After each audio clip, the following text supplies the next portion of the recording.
In the swirling kaleidoscopic inferno of the 1960s, a light burned brighter than any before: the Beatles. They were a seismic force, a cultural deity, and at their core, two gods of composition, John Lennon and Paul McCartney. Their names were a compound word, an unbreakable seal that guaranteed perfection. But within this luminous core, a shadow lay: George Harrison. He was the quiet Beatle, a deceptive moniker that masked an agonizing internal battle. Today, his brilliance is undeniable, an imperative thread in the tapestry of their success, a favorite, perhaps the most soulful of the four.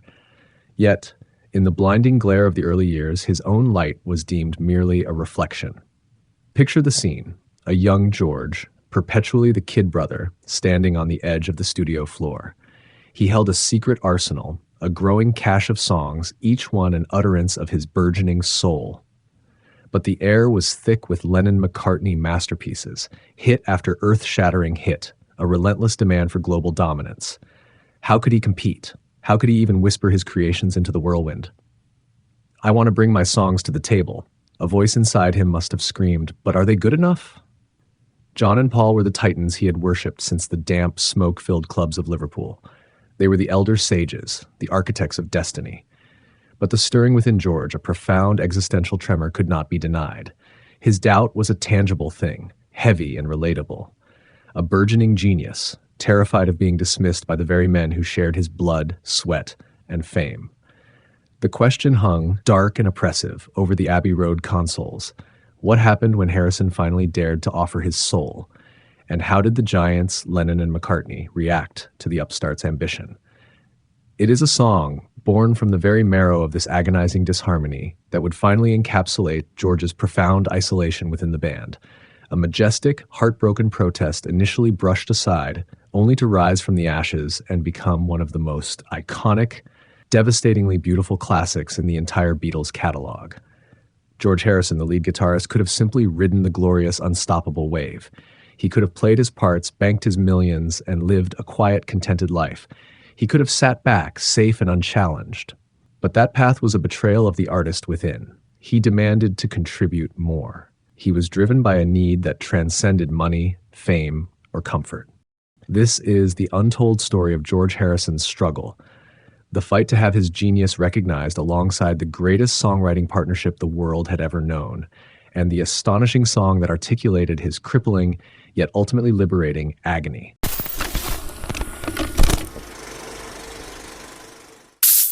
When the Beatles professionalized their chaos, the roles were cast in stone. John and Paul, the dual engines, the songwriters, the singers. George, the lead guitarist, the silent purveyor of riffs. Ringo, the drummer, the joyous, steady anchor. It was a neat, efficient, and ultimately suffocating arrangement. People say I'm the Beatle who changed the most, but to me that's what life's about: George Harrison. In 1963, a hesitant first crack appeared in the songwriting monolith, "Don't Bother Me." It was George's inaugural tentative contribution, slipped onto With the Beatles. It was a start. But the very next year, the cinematic sweep of A Hard Day's Night contained 0 Harrison compositions. A brutal, silent rejection. Behind the scenes, the quiet Beatle was no longer quiet. He was amassing a secret library.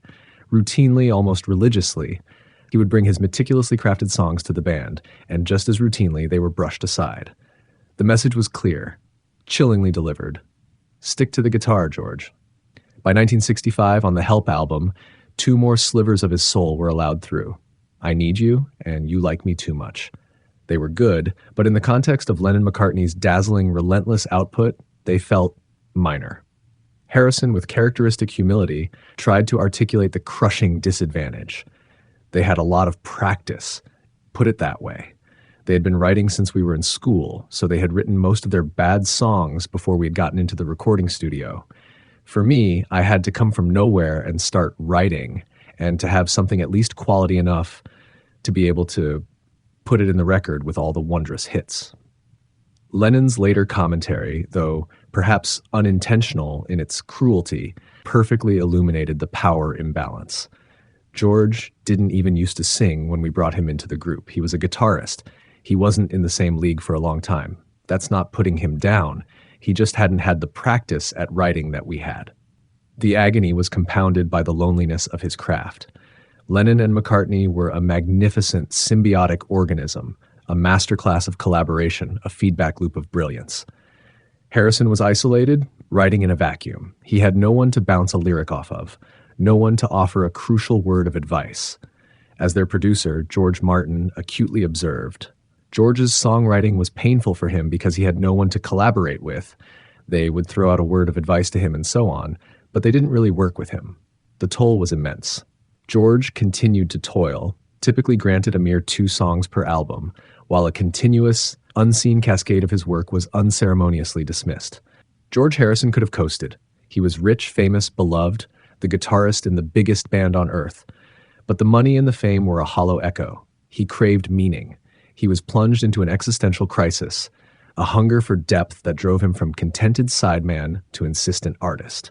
His perseverance under the relentless international microscope of Beatlemania was nothing short of heroic. His songs, surviving the gauntlet of Lennon and McCartney's judgment, began to evolve dramatically. On the groundbreaking Rubber Soul, 1965, we see the flowering. His contributions, Think for Yourself, one of the band's first accusatory, politically aware songs, a true protest anthem, and If I Needed Someone, a tender love song to his future wife, Pattie Boyd, showed a powerful new voice.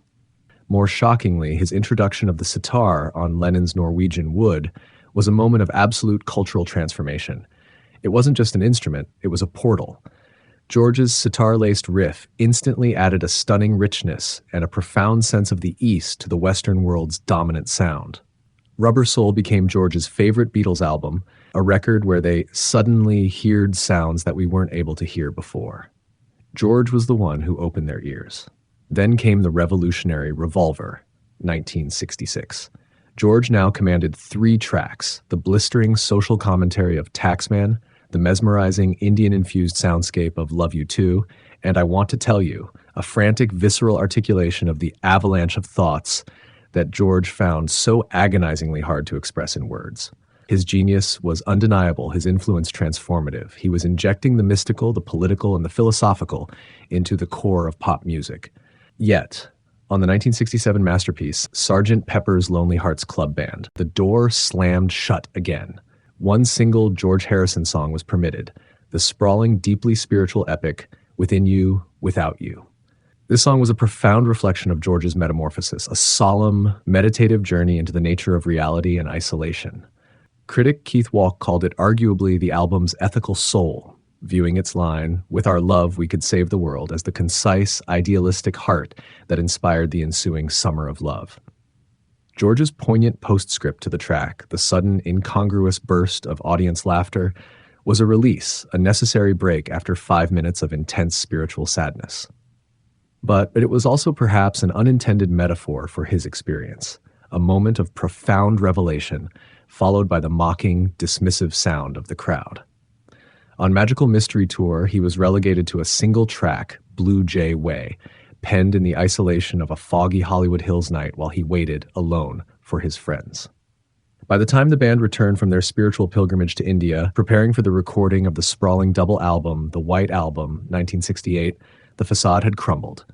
The resentments, the petty tyrannies, and the unspoken cruelties burst to the surface. This period was a catastrophic pressure cooker. The air was charged with creative jealousy and personal intrusion. Ringo, the mild-mannered drummer, fled the band for a brief, shattering period, overwhelmed by the acrimony. George, the true heart of the group, was the one who welcomed him back with an act of heartbreaking sincerity. A massive, extravagant display of flowers installed all over Ringo's drum kit. But outside of that moment of fraternity, the storm raged. Pattie Boyd would later recount the horrific toll it took on her husband. Harrison would come home after a recording session and be utterly furious. The Beatles made him unhappy with the constant arguments. They were vicious to each other. That was really upsetting, and even more so for him because he had this new spiritual avenue. Like a little brother, he was pushed into the background. He would come home from recording and be full of anger. It was a very bad state that he was in. George was living in a state of sustained, grinding frustration. His songs, his spiritual offerings, his very soul were being consistently dismissed. The core of his identity was under constant, aggressive assault. It was in this crucible of rage and rejection that the foundation of his magnum opus began to form. He turned to an ancient text, the I Ching, the Book of Changes, a source of Eastern wisdom he deeply revered. He opened the book, seeking solace, clarity, or maybe just a sign. The words he saw were a devastating prophetic echo of his own internal pain. Gently weeps. This became the emotional cornerstone of the song. The book seemed to me to be based on the Eastern concept that everything is relative to everything else, as opposed to the Western view that things are merely coincidental. The song was a searing commentary on the chaos he saw around him, but it was truly a commentary on his own shattering feelings of isolation relative to the Beatles, and the profound, ugly disharmony festering within the most famous band in the world. The evolution of the song While My Guitar Gently Weeps reveals the naked, unedited pain of George Harrison. The earliest demos, raw and exposed, contained verses that were ultimately discarded, perhaps because they were too revealing, too close to a scream. I look at the trouble and hate that is raging, while my guitar gently weeps as I'm sitting here doing nothing but aging. The problems you sow are the troubles you're reaping. Another, a stark confession of detachment and helplessness, read, I look from the wings at the play you are staging, while my guitar gently weeps as I'm sitting here doing nothing but aging. He was watching the spectacle of the band, the play they were still staging for the world, a mere spectator from the wings, while his own soul was left to simply age and bleed. When George finally brought the song into the official White Album sessions, it was met with a familiar, suffocating indifference. The recordings were characterized by a chilling lack of cooperation among John, Paul, and George. The atmosphere was poisonous, exacerbated by the constant, intrusive presence of Yoko Ono, a new, volatile element in the fragile chemistry. The band's initial attempts to record While My Guitar Gently Weeps were flat, indifferent, and utterly lacking in the fire the song demanded. George, now pushed to the absolute breaking point, realized the chilling, shocking truth. They would never take his music seriously unless an outsider forced them to. In an act of inspired desperation, a brilliant, subtle power play, George decided to break the unwritten, sacred rule of the Beatles. One day, while driving from Surrey into London, George extended a lifeline to his friend, the guitar god Eric Clapton. Will you play guitar on the track? Clapton's response, steeped in the reverence of a generation, was initially an astonished refusal. I can't do that. Nobody ever plays on Beatles records. It was a boundary, a wall of isolation that George was about to shatter. He convinced Clapton, arguing that the song needed his fiery external energy. Clapton arrived at Abbey Road with Harrison, holding George's cherry red Gibson Les Paul electric guitar, Lucy, a recent gift from Clapton himself.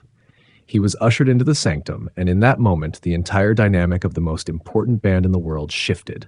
The recording session that followed was a revelation. Harrison recalled that Clapton's presence ensured that his bandmates tried a bit harder and were all on their best behavior. The gods of composition, Lennon and McCartney, suddenly felt the need to perform for a peer, an outsider. The indifference vanished, replaced by a strained but undeniable effort. Clapton, performing the iconic, sorrowful, and ultimately cathartic solo that became the song's signature, forever etched his sound into the fabric of Beatles history. In his autobiography, Clapton noted that Lennon and McCartney were fairly non-committal even then, but he knew the track was fantastic. George, for once, was deliriously happy, listening to the finished track over and over in the control room.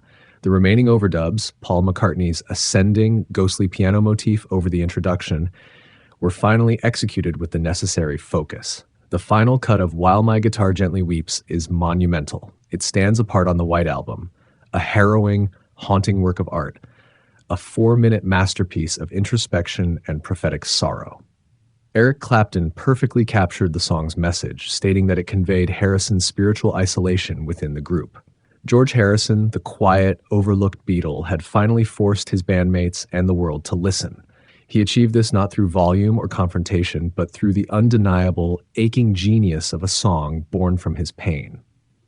The floodgates were now open. On the White Album alone, he had 4 tracks, the aforementioned epic, plus the scathing class warfare satire Piggies, the hypnotic ballad Long, Long, Long, and the fierce driving declaration Savoy Truffle.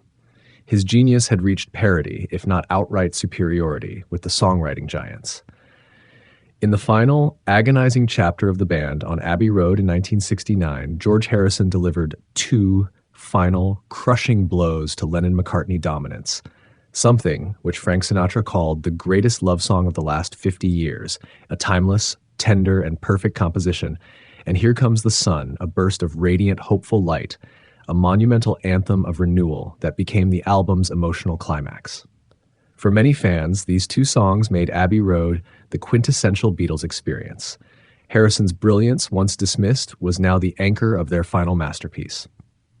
The recording of Let It Be, originally the Get Back project, was filmed, preserving forever the horrific, naked dysfunction of the Beatles. George's songs, I Me Mine, Dig It, and For You Blue, were recorded amidst open hostility. The cameras captured the truth. George, tired of the criticism and the dismissal of his work, finally snapped. I'll play, whatever you want me to play. Or I won't play at all if you don't want me to play. Now, whatever it is that will please you, I'll do it. He was offering to completely erase himself, to become a ghost in his own band, just to stop the viciousness. Harrison spoke of the petty, soul-destroying arguments. It's because of you, you've got the tambourine wrong, that my whole life is a misery. It became petty, but the manifestations were on each other because we were the only ones we had. The pressure was unbearable. At one point, during the Twickenham sessions, George Harrison walked out and left the Beatles. The youngest member, the quiet one, delivered the ultimate definitive protest. When the Beatles dissolved in 1970, George Harrison was the first out of the gate with a monumental statement.